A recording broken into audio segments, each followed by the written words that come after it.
आपण वडवे या गावचे प्रथम नागरिक आहात. आपल्याला जिजाऊ माता राज्यस्तरीय पुरस्काराने सन्मानित करण्यात आलेलं आहे.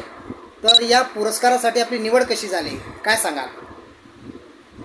शासनाने योग्य तो निर्णय घेतला असेल, कारण की गावामध्ये व्यवस्थित कामं पण चालू आहेत आणि महिलांसाठी पण विविध प्रकारचे कार्यक्रम केलेले आहेत.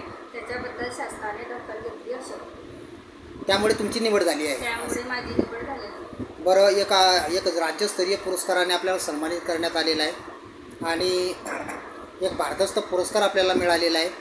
या पुरस्काराच्या माध्यमातून आपलं विजन काय राहणार आहे, आपलं फ्युचरमध्ये माणूस काय राहणार आहे, काय सांगाल?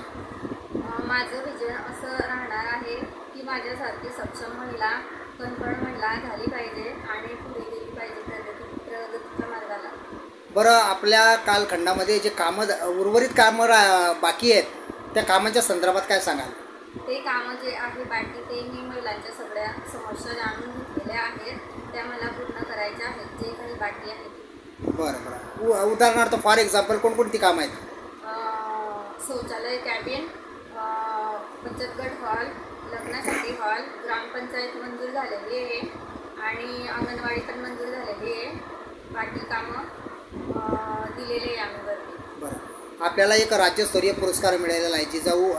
जिजाऊ माता राज्यस्तरीय पुरस्काराने आपल्याला सन्मानित करण्यात आलेला आहे. तर या पुरस्काराच्या माध्यमातून आपण सोसायटीमध्ये म्हणजे समाजामध्ये काय संदेश देऊ इच्छिता? समाजामध्ये संदेश काय देऊ इच्छिता? आता आपण काय जीवनामध्ये संघर्ष हा महत्त्वाचा असतो. हो, असं समजा की शून्यातून विश्व निर्माण केलेलं आहे मी, म्हणून या पहिल्या पायरीवर चढलेली आहे आणि त्याच्या मागे माझा मिस्टरांचा हात आहे. बरं, आपल्याला एक भारदस्त पुरस्कार मिळालेला आहे. पंचक्रोशीमध्ये एक आपलं नाव प्रसिद्धी ज्योतामध्ये आहे आणि एक राज्यस्तरीय पुरस्कारासाठी आपली निवड झालेली आहे. तर या पुरस्काराचं श्रेय आपण कोणाला द्याल? श्रेय आता येणाऱ्या 14 एप्रिल बाबासाहेब श्रेय आपण या पुरस्काराचं श्रेय आपण कोणाला द्याल? हा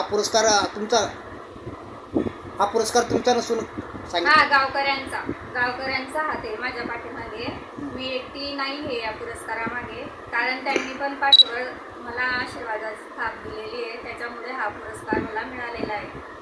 हा पुरस्कार तुमचा एकट्याचाच पुरस्कार आहे का? नाही, लोकांचा, गावातले जे लोक आहेत ना त्यांचा आहे. म्हणून या पुरस्काराचं श्रेय आपण गावकऱ्यांना देत आहात. हो, गावकऱ्यांना. बरं, आपल्याला शेवटी काय सांगायचं आहे गावासाठी?